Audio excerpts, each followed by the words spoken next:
When the last guest has gone and the heavy door swings shut against the rain, an old barman moves slowly through the quiet room, gathering glasses one by one, setting each down with the kind of unhurried care that only comes after a lifetime of small, familiar tasks. The fire in the hearth has burned low, and the embers glow a deep, steady amber, casting just enough light to soften the edges of the wooden chairs, the dark shelves lined with bottles, and the faded photographs that have hung on these walls longer than anyone can quite remember. He does not rush. He wipes down the bar in long, even strokes, and somewhere beneath the sound of the rain against the old window panes, he hears, or perhaps only feels, the echo of stories told here tonight, and on 1,000 nights before. Tales passed between hands wrapped around warm glasses, voices that rose and fell like the tide, and then faded into the comfortable silence that always follows. He pulls a stool near the fire and sits, resting his hands in his lap, watching the last of the embers breathe their gentle light into the room. The rain continues its soft and steady conversation with the roof, and the pub settles into itself, the way old buildings do at night, slowly, quietly, without any need to explain where the day has gone. There is a particular kind of quiet that comes only after a room has been full of people. It is not an empty quiet, and it is not a lonely quiet. It is a quiet that carries within it the warmth of what has just been. The way a chair that has been sat in holds the shape of that sitting for a little while after the person has stood up and gone. The barman knows this quiet well. He has known it for more years than he would try to count, and over those years he has come to think of it as one of the truest parts of his day, perhaps the truest part of all. The room empty now except for himself and the fire and the ticking of the clock feels more like itself than it does during any busy evening. It is as though the presence of many people, while welcome, is also in some way a kind of covering, and when they go, the room uncovers itself again and simply is what it is in all its familiar particularity. He remains on the stool for a moment longer. He is in no hurry. He never is at this hour. There is always more to do, the glasses, the floor, the back room to check, but he has learned over many years that the doing of these things is better when it is unhurried, when the mind is not ahead of the hands, when the body moves through the tasks with the same slow rhythm with which the rain moves down the glass of the window. And so he sits, and he looks at the fire, and he breathes. The fire has been burning since early afternoon, when the first regulars came in and the cold of the day made the hearth a welcome thing. Through the afternoon and into the evening it had burned well, with a good bed of turf beneath it and the flames reaching up in a lively way that made the room feel warm and inhabited. Now, in these late hours, it has come down to what fires always come down to in the end, the embers, that slow and honest burning that asks nothing and gives what it can, which is warmth without spectacle, light without brightness, a steady and forgiving presence. He has always liked the embers better than the flames. The flames are for company. The embers are for oneself. He breathes in the air of the room, which smells of turf smoke, and something underneath that, something older, the smell of wood and stone and time that belongs to this room, and no other place he knows. It is a smell that is part of him by now, part of his evenings, part of what it means for him to come through the door and begin the long, familiar business of the night's end. Eventually he stands, slowly, with the particular slowness of a man whose body has done a great deal of standing and moving through a long day, and is now ready to move through the remaining tasks with the last of its willing energy. He stretches without thinking about stretching, the way the body does when it is given the space to do what it needs to do. He rolls his shoulders once and puts his hands in his pockets and looks around the room. Before he rises, he lets his attention drift across the room one more time, not looking for anything, not assessing anything, simply letting his eyes move at their own pace from one thing to the next. The door, solid and dark in the dim light, its old iron handle dull and smooth from years of hands upon it. The mat in front of the door slightly crooked, which it often is at the end of an evening when people have come and gone in large enough numbers to displace it from its proper position.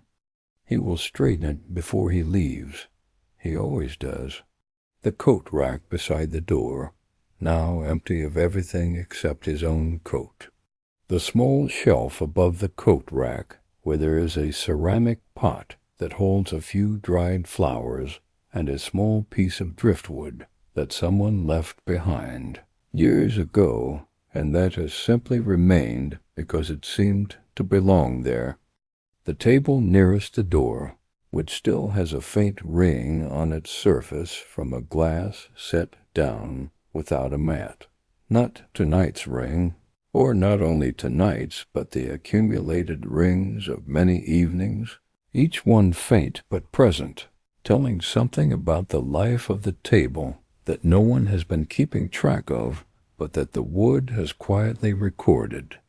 The window to the left of the door, the large one that faces the street, the one that during the day lets in the changing light, and at night shows only the darkness outside, and the reflection of the room within, and through which right now he can see the rain coming down through the light of the street lamp at the corner, each drop catching the orange light for a fraction of a moment before it reaches the pavement and is gone.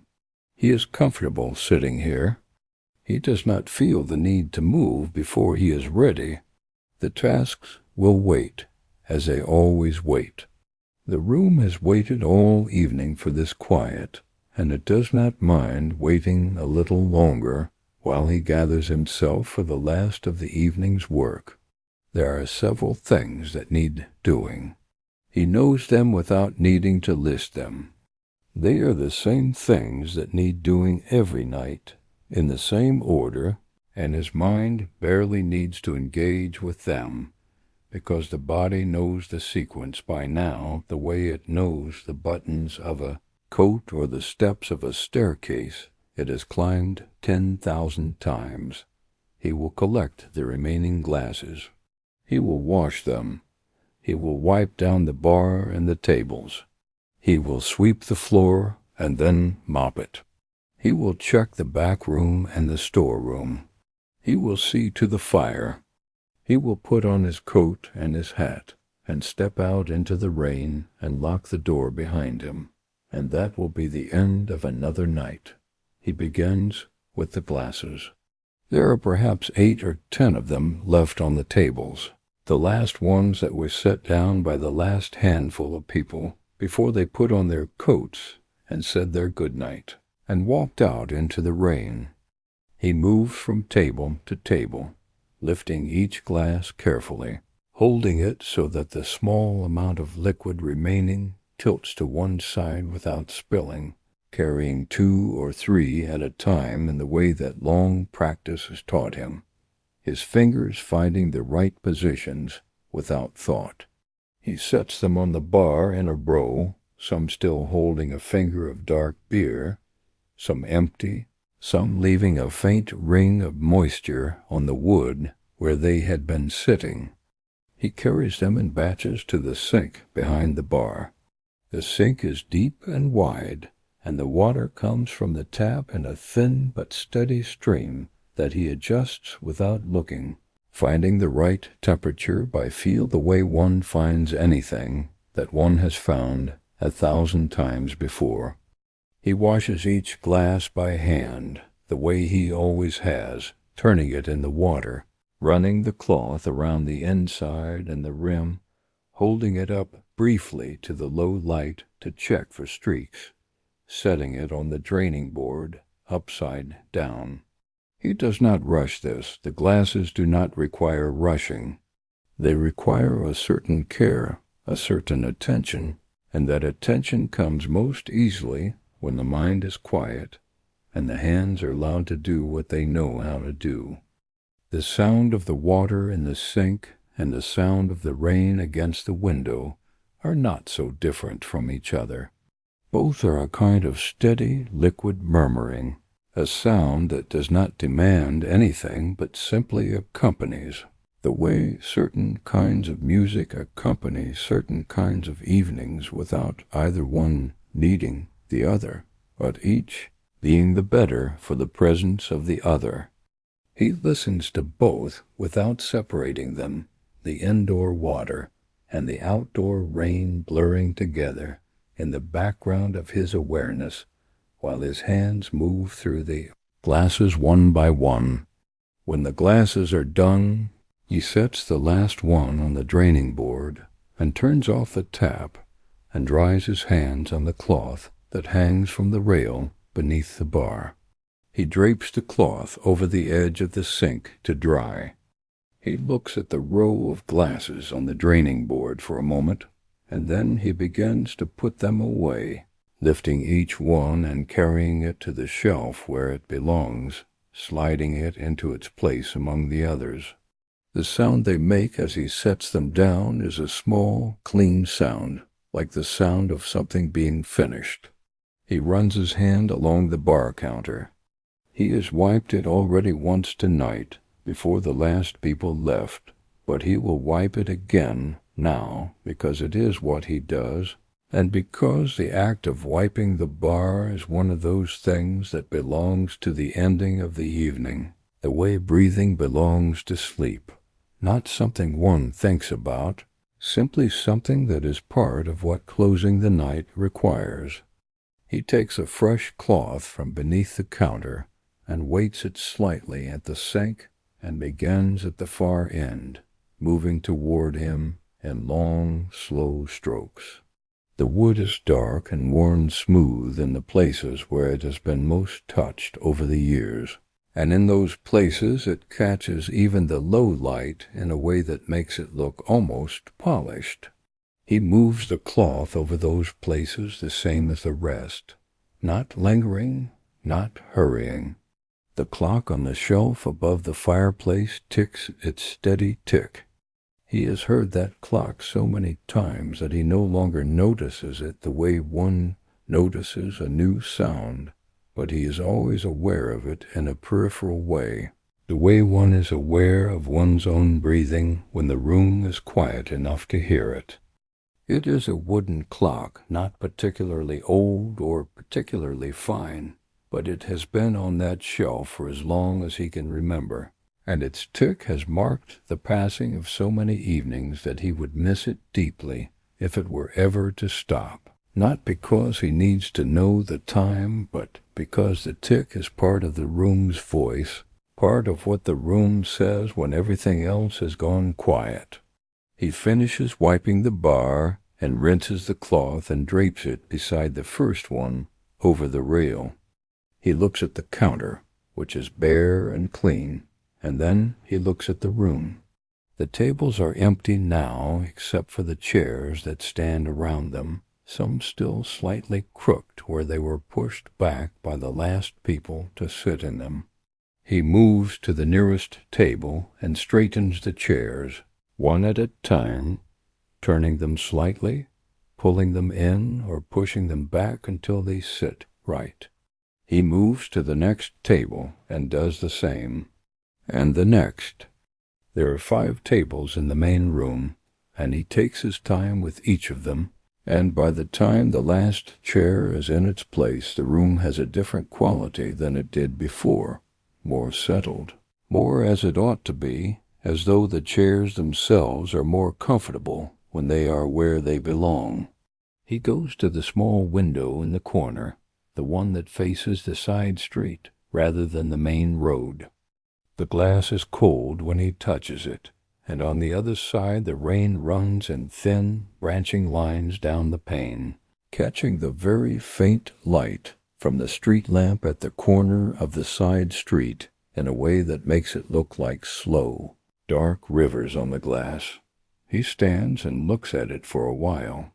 He is not looking for anything.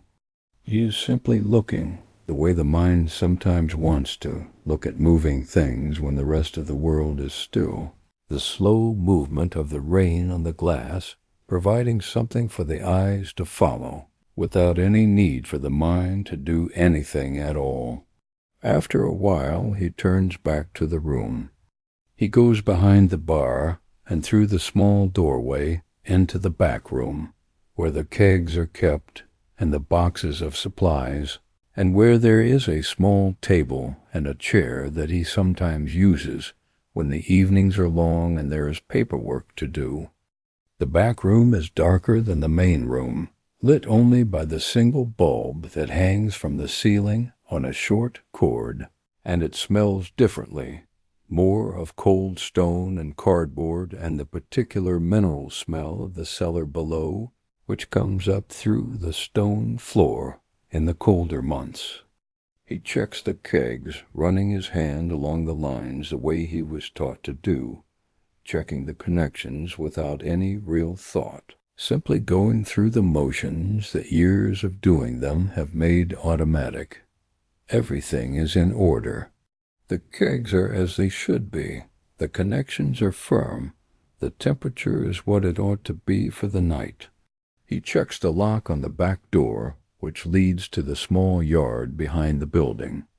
The door is solid wood, heavier than it looks, painted dark green on the outside, though the paint is old and has begun to crack in places at the corners. The lock turns and settles firmly when he tests it. He tests it twice, which is habit rather than doubt.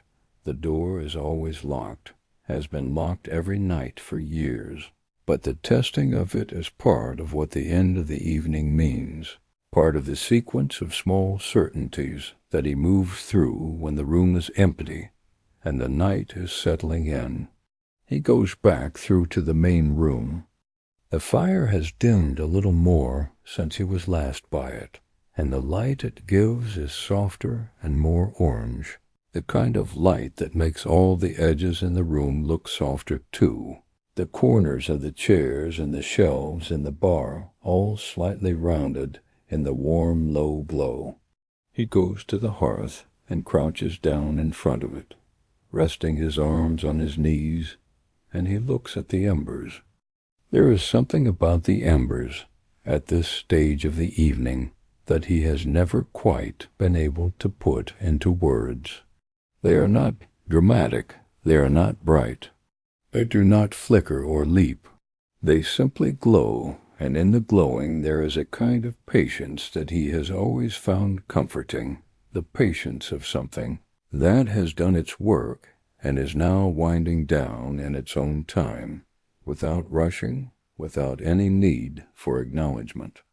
The turf that made them was cut from the bog, and before that it was part of the bog for longer than one can really imagine. And now it has burned and become this, a handful of orange and red light, very close to the ground, quiet and warm and almost done. He watches the embers for a while. He does not think about them. He simply watches them, the way one watches rain or water or fire, with the eyes and not the mind, letting the glow fill the field of vision and the warmth come forward onto the face and hands. His breathing is slow. The room is very still. The clock ticks. The rain falls. He stands eventually, with a small sound from his knees that he barely notices, and he goes behind the bar and takes down the broom from its place against the wall and begins to sweep. He sweeps slowly and methodically, starting at the far corner of the room and working his way toward the door in long, even strokes, gathering into a small pile the day's accumulation of what gets tracked in from outside and left behind by the evening. A little earth, a little dust, a dry leaf or two from the mat at the door, the very occasional small piece of something he cannot identify and does not try to. He sweeps without thinking about sweeping. His arms move through the familiar arcs of the broom handle, and the bristles whisper against the old floorboards, and the pile grows at the end of each stroke, and then he moves it forward a little and begins again. The sweeping takes some time. The room is not large, but he does not hurry it, and he goes along the edges where the floor meets the skirting board, working the broom into the gap as far as it will reach, and around the legs of each table and chair, and behind the bar where the dust tends to gather in the corners near the shelves. He sweeps all of it toward the door, and when he is done, he takes the dustpan and crouches down and sweeps the pile into it, and then carries it to the bin in the back room and empties it. He returns to the main room and looks at the floor. It is clean enough, but he will mop it, as he always does. He fills the bucket at the tap and adds a capful of the floor cleaner that is kept beneath the sink, and he takes the mop from its place beside the broom and begins at the far end of the room again. The mop moves across the old floorboards in slow, even passes, leaving a darker trail behind it that begins to dry almost immediately, because the wood is old and dry and knows how to accept water and let it go. He works without thinking about the work, the way he works through most of the tasks of this hour, the body moving through what it knows, the mind drifting gently wherever it wishes, which tonight is nowhere in particular. The smell of the floor cleaner is sharp for a moment, and then it fades, and what remains is the smell of clean wood, which is a good smell, plain and honest, not fragrant in any showy way, but simply clean in the way that things are clean when they have been washed properly and allowed to dry. He mops around the tables and the chairs and behind the bar, and when he is done he carries the bucket back to the sink and empties it and rinses it and sets it upside down beside the draining board. He sets the mop in its place against the wall. He looks at the floor, which is clean and slightly dark where it is still damp, and he is satisfied with it, not in any proud way, simply in the quiet way of a person who has done what needed to be done and can see that it has been done well enough. He sets the mop in its place against the wall and stands looking at the floor for a moment, which is clean and dark where it is still damp and lighter where it has already begun to dry, so that the room has a kind of map on its floor, showing where the mop has been and how quickly the old boards have returned to themselves. He does not think about this in any particular way. It is simply what the floor looks like after mopping, and he has seen it so many times that it is simply a familiar thing, like the particular sound the back door makes when it is closing, or the way the light from the window at the far end of the bar falls differently in the morning than it does in the afternoon, landing at a lower angle in winter and not reaching the floor at all on certain gray days when the sky is thick with cloud and everything outside is the same flat, even color as the stone of the building opposite. He goes behind the bar and opens the small cabinet beneath the till where the book of accounts is kept, and he looks at the entries from this evening without really reading them, because he wrote them himself and knows what they say, knows the particular shape of this evening in terms of the numbers which were ordinary and sufficient and no different in any remarkable way from the numbers of the evenings that have preceded it. He closes the book and puts it back and closes the cabinet.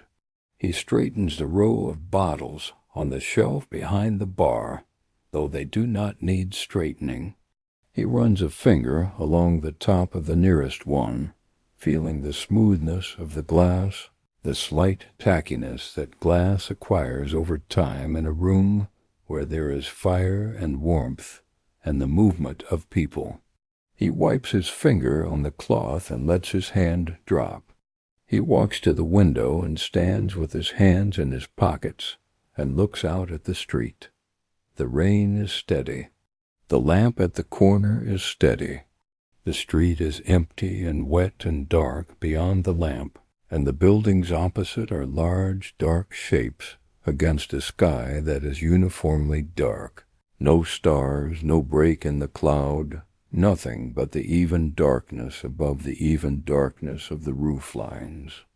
It is a familiar view, this view from the window at this hour, and it is a view that he has always found, for reasons he has not examined, deeply peaceful. There is something about the emptiness of the street at night, the absence of traffic and movement, and the ordinary busyness of the day, that makes the street look more itself, as though the people and the vehicles that fill it during the day are a kind of temporary covering that the street tolerates but does not need, and that when they are gone the street returns to something truer, something simpler, something that belongs more fully to the stone and the sky and the rain. He stands at the window for a few minutes, long enough to watch several gusts of wind move through the lamplight, the rain briefly angled by the wind, and then returning to its straight vertical fall, long enough to see a cat cross the far side of the street, moving quickly, without looking up, disappearing into the shadow between two buildings, long enough for the stillness of the street to become, if anything, stiller than it was when he began watching. Then he turns back to the room, and he goes now to the shelf above the fireplace. He does not calculate how long it has taken him to get through the evening's tasks, or how long he has been here, or how long it is until morning. He simply notes the time in a general way, the way one notes that it is late when one already knew it was late, and then he looks at the photographs that line the rest of the shelf. There are 4 of them on the shelf and more on the walls, but these 4 he knows particularly well, because they are at eye level, and he has looked at them so many times. One shows the front of the building, this pub, taken from across the road, probably in the 1950s or 60s by the look of it, the image sepia-toned and slightly blurred at the edges the way old photographs are. 2 men stand in the doorway. He does not know who they were. He has asked over the years, and the answers have been vague or uncertain, the names half remembered or not remembered at all. They are simply 2 men in a doorway, a long time ago, standing the way men stood in photographs then, straight and a little stiff and slightly serious. The building behind them is very nearly as it is now. The door is the same door. The second photograph is of a gathering of some kind, many people seated around long tables, a celebration or a wake, or simply a party. It is hard to tell which. There are candles on the tables, and everyone is dressed formally, and several of the faces are turned toward the camera, with expressions that are not quite smiling, and not quite not. He has looked at this photograph many times, and has always had the feeling that he is seeing something not quite private, and not quite public, something in between, the kind of moment that belongs to the people in it, and has been only accidentally preserved. The third photograph is newer than the others, perhaps 20 years old, taken at a summer gathering outside. A group of people are standing in front of the pub's door in the sunshine, squinting slightly against the light. A few of them he knows or knew. They have since moved away or grown old or died, the way people do. The rest he does not recognize, but their faces are the faces of ordinary people having an ordinary good time on a summer day, and there is nothing complicated about them. The fourth photograph is simply of the road outside in winter, in snow, which is a rare enough thing in this part of the country that someone thought to photograph it when it happened. The road and the building and the few trees visible at the edges of the image are all covered in white, and the street is empty, and there are no people in the photograph at all, only the white stillness of a winter morning that came and went, and is now only this, a square of paper on a shelf, evidence of a day that no one now living entirely remembers. He stands and looks at the photographs for a little while, not with any particular feeling, simply with the comfort of familiar things, the way one looks at the same objects day after day without becoming bored by them, because familiarity is not the same as boredom, but is in fact very nearly the opposite, a kind of ease and belonging that grows deeper the longer it goes on. He turns back to the room.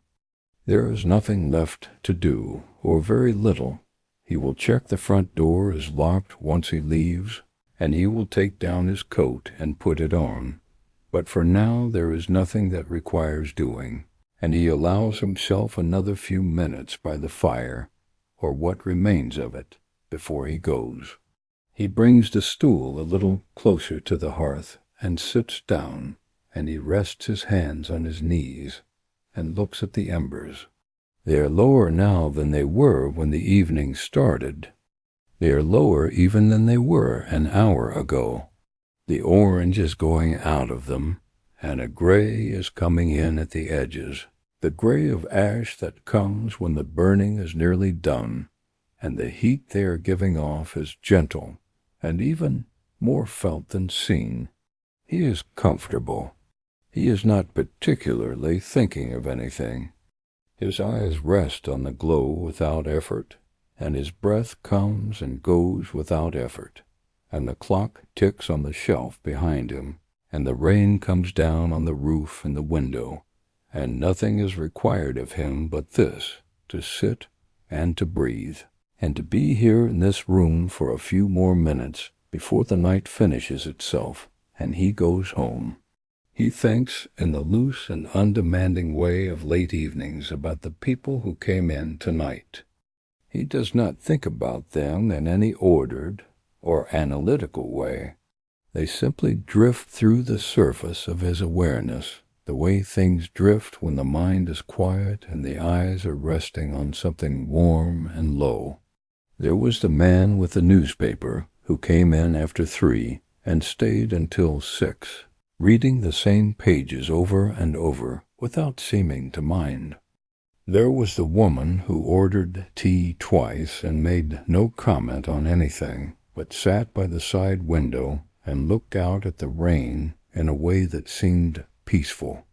There was a family, briefly 2 parents and a small child, who had wandered in perhaps looking for somewhere to eat, and who had sat for a moment before the parents exchanged a look and gathered the child up and went somewhere else, and the room had continued as though they had not been there at all. There was the old man who came in most evenings around 7, who ordered the same thing every time, and sat at the bar, and spoke a few words and then went quiet, comfortable in the way of people who are accustomed to sitting in rooms where they are known, even if they are not talking.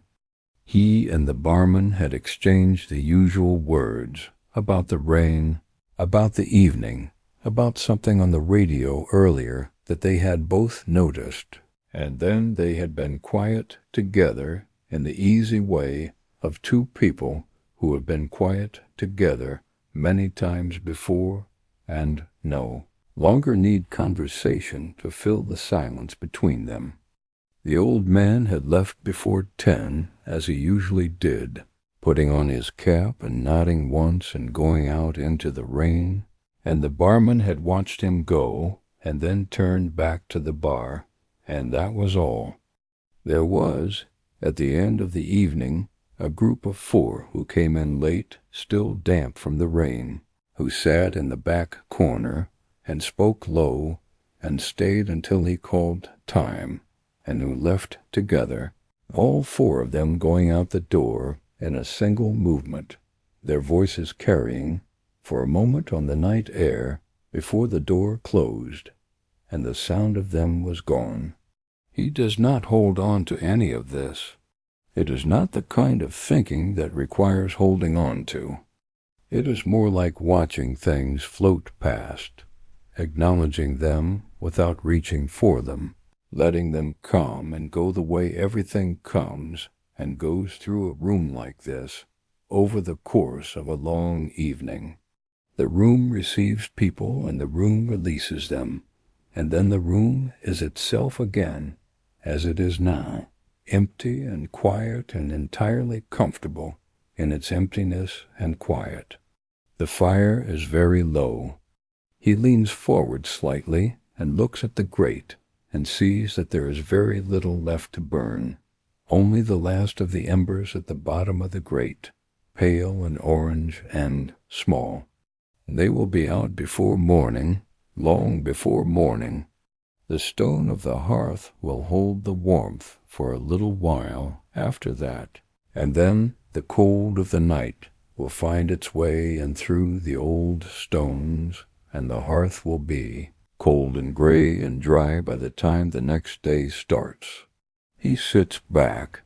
He is comfortable on the stool. His hands are folded in his lap.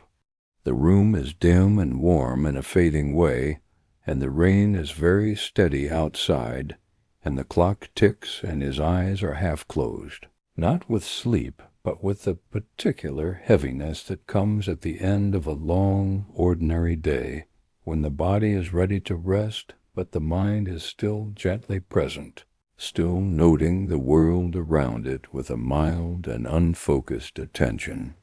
He notices the smell of the room again, the turf smoke and the old wood, and something faintly sweet that he has never been able to identify, that he has simply always noticed.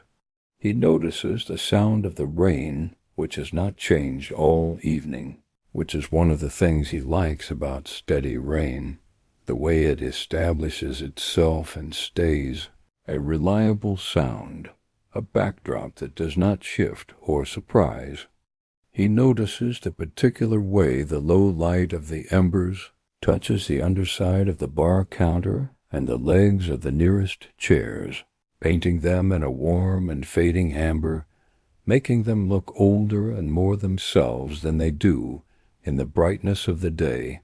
He stays on the stool until the embers are barely visible, until they have gone from a glow to a suggestion of a glow, and then he stands slowly and puts his hands in his pockets and looks at the hearth one last time. There is nothing to do to the fire. It is doing what it is doing, and what it is doing is ending itself quietly and without trouble, and there is nothing to be done about that, and nothing that needs to be done. He turns away from the hearth and goes to the coat rack near the door. His coat is heavy and slightly damp from earlier. He had come in out of the rain when he arrived, and the coat had not quite dried in the time since. It is not unpleasant to put on. The dampness is mild and the wool is thick, and within a few minutes of wearing it the warmth of his body will pass through it, and the damp will barely be noticeable. He does up the buttons from the bottom, one by one, his fingers finding each button and each hole by touch alone. He takes his hat from the hook beside the coat and puts it on. He is ready, but he does not leave immediately. He stands near the door and he looks back at the room one more time, as he always does. He cannot say exactly why he does this.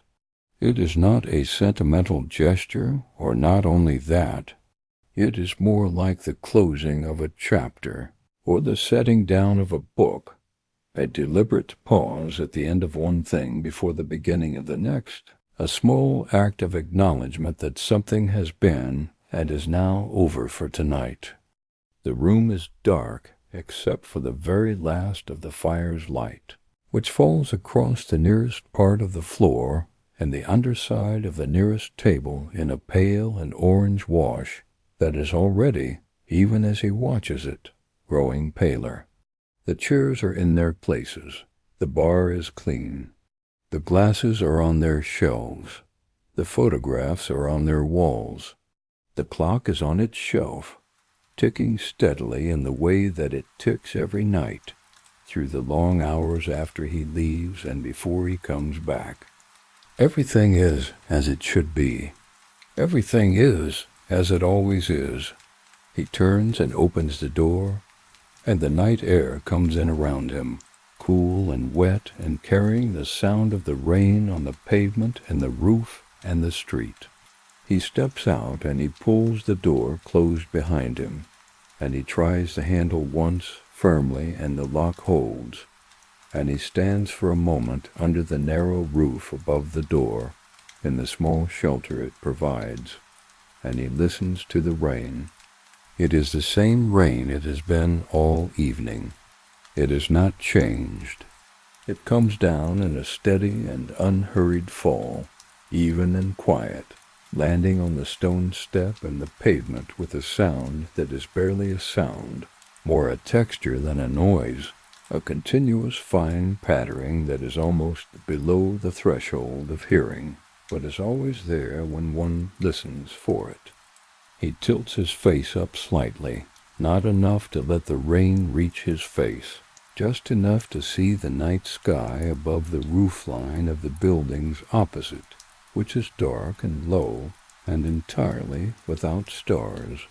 The clouds are full of rain, and there is no moon visible, and the light of the town is reflected back on the undersides of the clouds in a dull orange glow, the same color, more or less, as the embers inside the pub that are going out behind the locked door. He steps out from under the roof and into the rain and begins to walk. The street is completely empty. There is no one else out. There are no cars moving.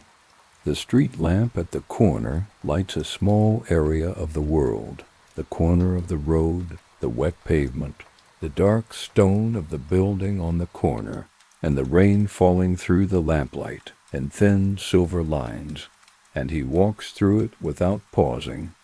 His footsteps on the wet stone are the only sounds aside from the rain, and they are a regular and unhurried sound, a simple rhythm that accompanies him without effort. He knows this walk. He has made it in all weathers and at all hours, in the early quiet of winter mornings before the town is awake, in the warmth of summer evenings when it is barely dark even at midnight, in rain like this and in fog and once or twice in snow, which always transforms the familiar into something briefly unfamiliar and rather beautiful, though it does not last. The walk is not long, perhaps 15 minutes at the pace he walks, which is an easy pace, neither quick nor slow. He walks without thinking about walking, his feet finding the familiar turns and slopes of the route, while his mind is free to drift or rest, or simply be empty, which is what it is tonight, more or less empty, more or less at rest. He passes the church, which is dark and closed, its stone face smooth and gray in the rain. The gate to the churchyard is shut. The few old trees inside the wall are dark shapes against the slightly lighter sky. He does not think about the church as he passes it. It is simply part of the landscape of the walk, a marker that tells him without telling him that he is at a certain point on his way home. He passes the row of terraced houses where the lights are all out. He passes the corner where there is a small garden that in summer has roses growing against the wall, though there are no roses now, only the dark stems and the gray stone wall and the sound of the rain on the leaves of a plant he cannot identify in the dark. He passes the house with the blue door that is never quite the same shade of blue from one year to the next, because whoever lives there repaints it regularly, but always in a slightly different blue, so that it is always blue and always slightly different, a small detail that he has noticed over many years without ever feeling the need to think much about it. The road slopes gently downward here, toward the lower part of the town where the river is, though he does not go as far as the river. He turns before that into a narrower road where the houses are set closer together and the trees overhang the pavement from both sides. And the rain sounds different here because it is filtered through the leaves and branches and comes down in slower, heavier drops that make a distinct sound where they land, each one audible in a way that the rain on the open pavement is not. He walks through this stretch slowly, liking the sound of it, the particular way the rain speaks when it comes through trees. It is a sound with more texture than open rain, more variation, each drop arriving at its own moment and in its own place, making a kind of unplanned music that is never quite the same twice. The trees thin out and the road levels, and he turns one more corner, and he is in the street where he lives. It is a short street, and his house is 3 from the end, and the front is very similar to the others on either side of it, the same width, the same height, the same kind of door, though his is painted dark, and theirs are painted other colors, and his front step is slightly lower than the one to the left, which has always been so, and is simply one of those small permanent facts about a place that one accepts without question. There is a light on in the upstairs window. He does not expect it. He is not alarmed or unsettled by it. It is simply a light that is on, and it means that someone inside the house is still awake, or has left the light on without meaning to, or has fallen asleep with it on, which happens. He takes out his key as he reaches the door and puts it in the lock and turns it, and the lock opens as it always does, smoothly, and he pushes the door open and steps inside. The warmth of the house meets him immediately. It is not a strong warmth, not the warmth of a heated room, but the accumulated warmth of a house that has been lived in all day, the warmth of closed windows and thick walls, and the remnants of the earlier heating that is now settled into the fabric of the place, gentle and even and entirely comfortable. He closes the door behind him and stands in the hallway. He takes off his hat and hangs it on the hook. He takes off his coat and hangs it beside the hat. He looks at the coat for a moment, noting that it is damp, and he makes a mental note to hang it somewhere it can dry properly before morning. Though whether he will remember to do this he cannot say, he will manage either way. The coat has been wet and dried many times. It knows what to do. He goes to the kitchen. The kitchen is at the back of the house, and it is slightly colder than the hall, because the heating does not reach it as well, and because the back of the house faces north, and the stones at the back hold the cold. He does not mind the cool of the kitchen. He is dressed warmly, and he has been out in the rain, and the coolness of the kitchen is not unpleasant, but simply different. A different temperature for a different part of the house. He fills a glass from the tap and drinks it slowly, leaning against the counter, looking at nothing in particular.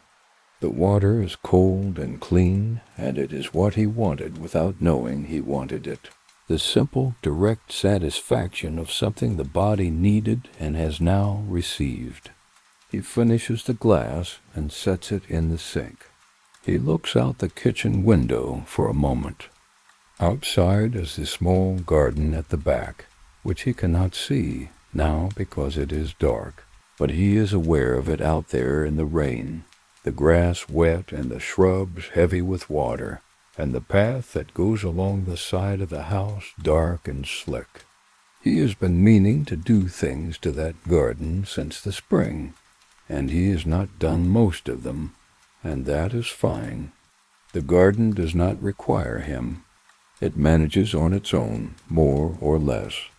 The grass grows, the shrubs do what shrubs do. The small tree at the end of the path that he planted some years ago has continued to grow in the slow and steady way that trees grow, and it does not need anything from him except the occasional attention and the general fact of being left alone. He stands at the kitchen window for a little while, longer than he means to. There is something about standing at a dark window at night that is hard to move away from.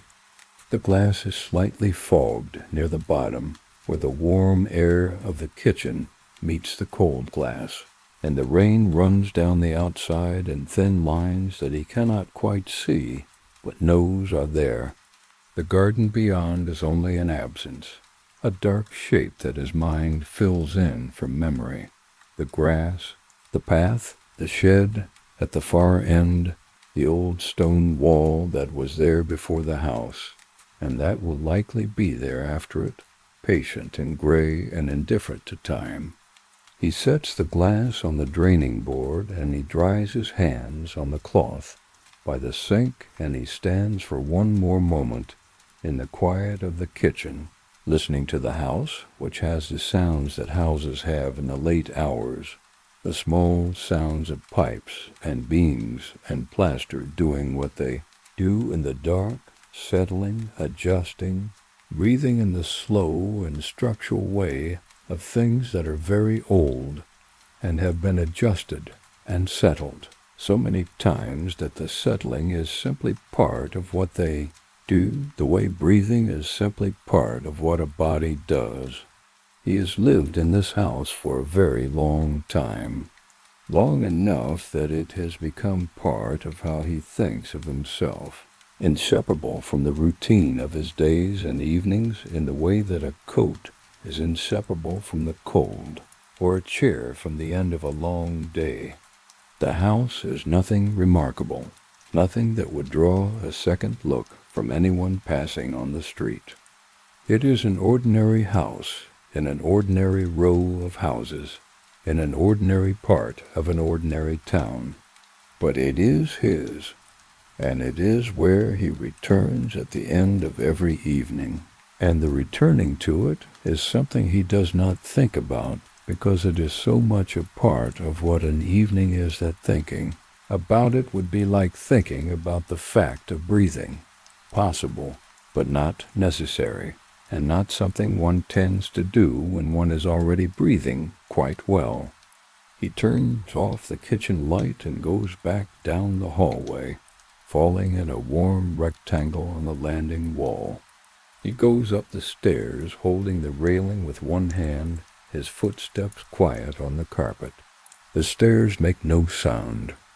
He has been going up and down these stairs long enough that he knows which steps would creak if he stepped on them in the wrong place, and he avoids those steps without thinking about it, the way the body learns the particular geography of the spaces it inhabits over time. At the top of the stairs he pauses and looks at the light coming from the room. He pushes the door slightly open and looks in. Someone is asleep, the lamp on the bedside table still lit, a book face down on the blanket, the kind of thing that happens when reading turns gradually into sleeping without any clear boundary between one and the other.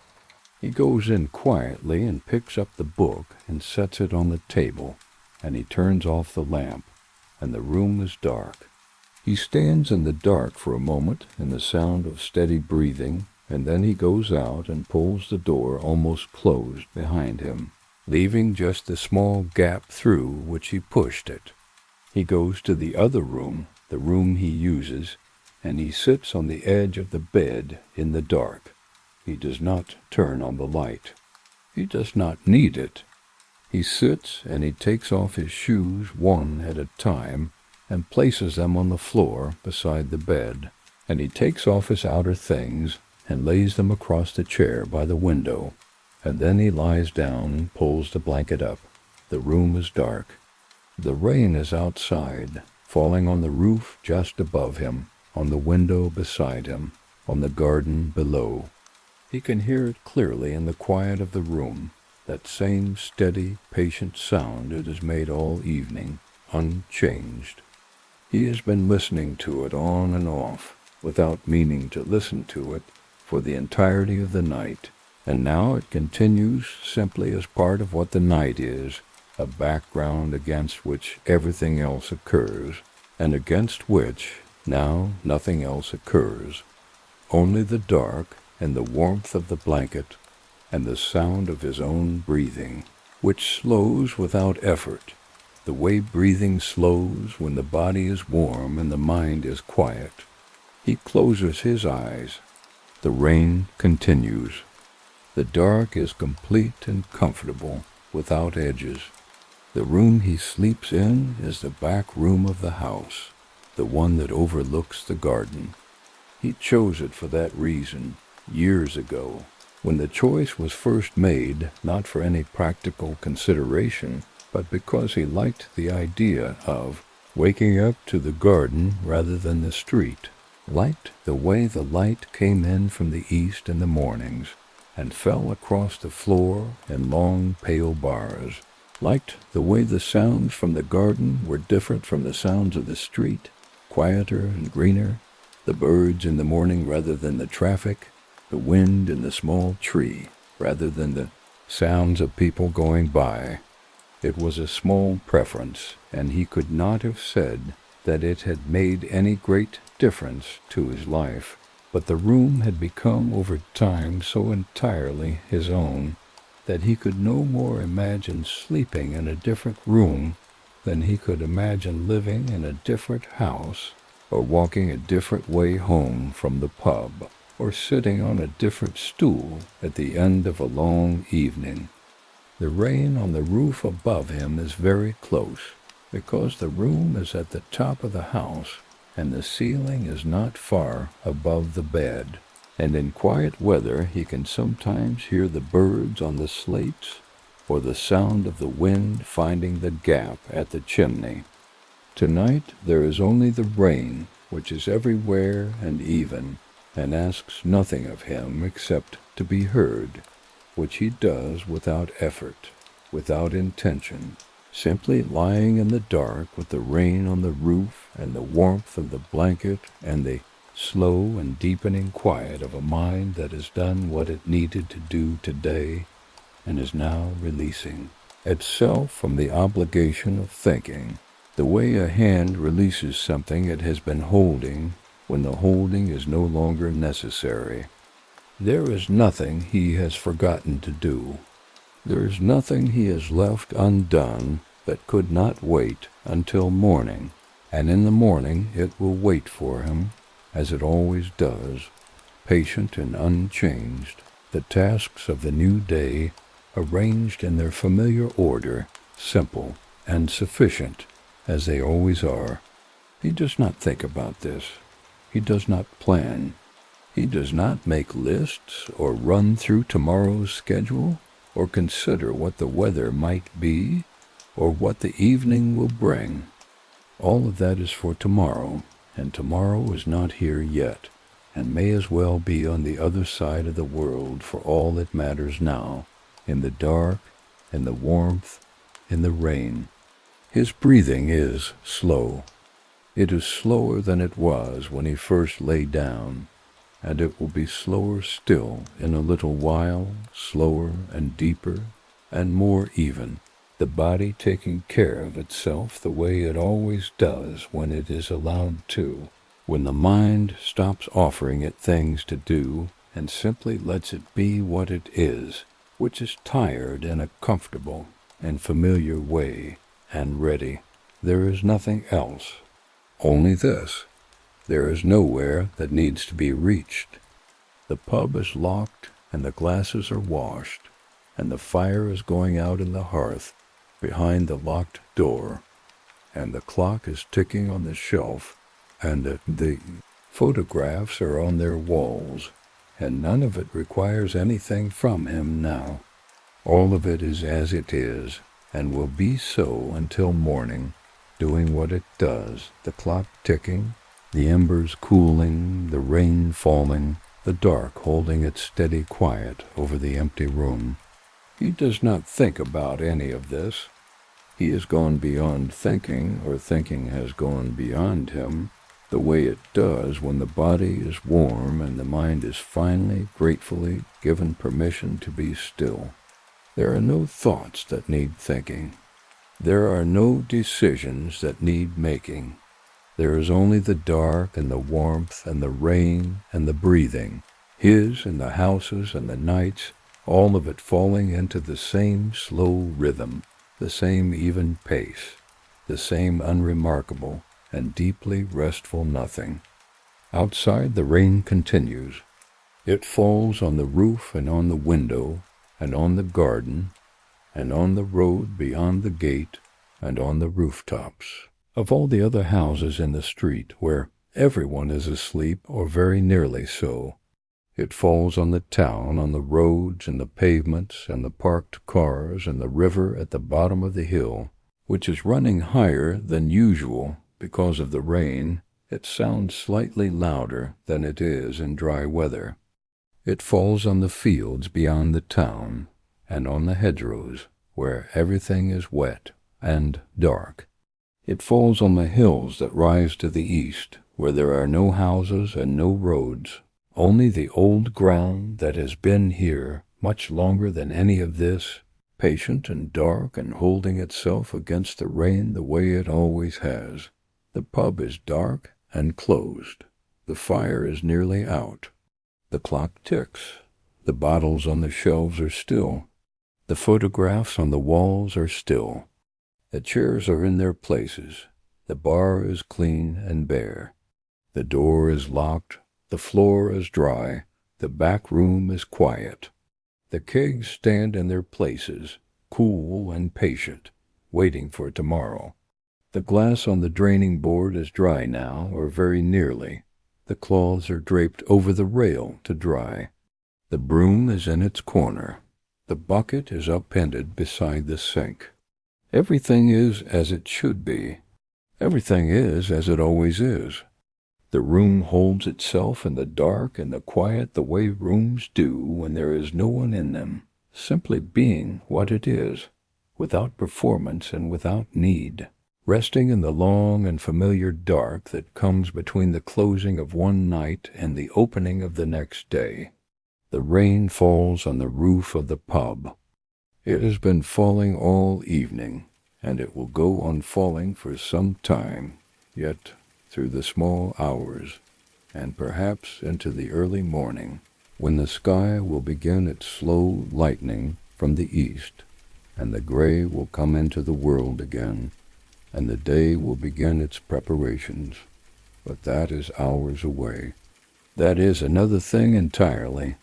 For now, for this long and ordinary middle of the night, there is only the rain and the dark and the steady tick of the clock and the embers that are barely embers any more, only a soft warmth in the stone of the hearth, fading now, going gently and without fuss into the cold and the ash. He is asleep. The house is quiet. The rain comes down on the roof with its steady sound, and the blanket is warm, and the breathing is slow and even, and the dark is complete.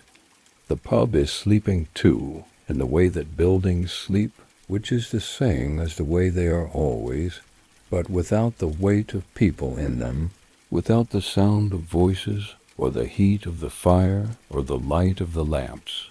Simply itself in the dark, patient and still. And the rain comes down. It comes down on everything without distinction. The pub, and the houses, and the church, and the fields, and the hills, and the river, and the hedgerows, and the road, and the parked cars, and the closed shops, and the overgrown gardens, and the stone walls that divide the fields from each other and from the road. It comes down on all of it, soft and even and steady, the way night comes down, covering everything without effort, without noise, without any need to be anything other than what it is. And what it is enough. It is more than enough.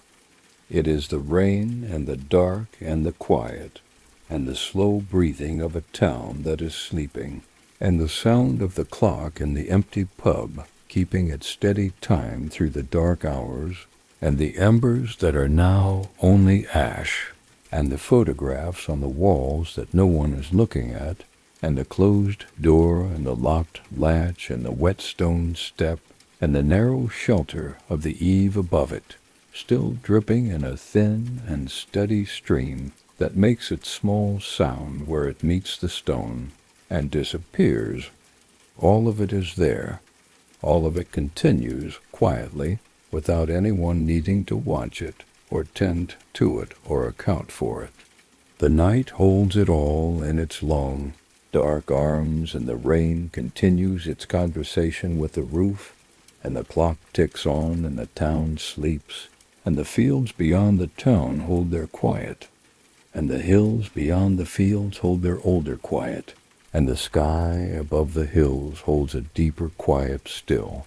Behind the clouds and the rain, behind the ordinary wet darkness of a night like any other night, a night of rain and closing time, and old stories and embers, and the long walk home. A night that comes and goes as nights do, as every night does, quietly, without ceremony, with the rain and the dark, and the sound of breathing and the clock, and then a long, still, untroubled silence that is not silence at all, but the sound of everything simply being what it is, as it is in the ordinary, gentle, endlessly patient dark. The rain falls, the clock ticks, the room is still, the night is long, the breathing is slow and even, in the house, in the town, in the fields, in the dark, everywhere the rain falls and the dark holds, and the night goes on being the night, as it always has, as it always will, in its quiet and unhurried way. And there is nothing else, only this, the rain, the dark, the long, slow, patient turning of the night. Only this, and it is enough. It is perhaps everything. The rain falls, and the night goes on, and the clock ticks in the empty room, and the embers are cold now, or nearly cold, and the town sleeps, and the rain falls, and there is nothing that is needed, nothing that is missing, nothing at all, only the rain, only the dark, only the long and ordinary quiet of a night doing what nights do, which is to pass slowly, and to hold the world in a soft and steady dark, and to let the rain come down on everything without exception, gently, evenly, with the kind of patience that does not need to explain itself, and does not try to. The rain falls, and that is all, and that is enough.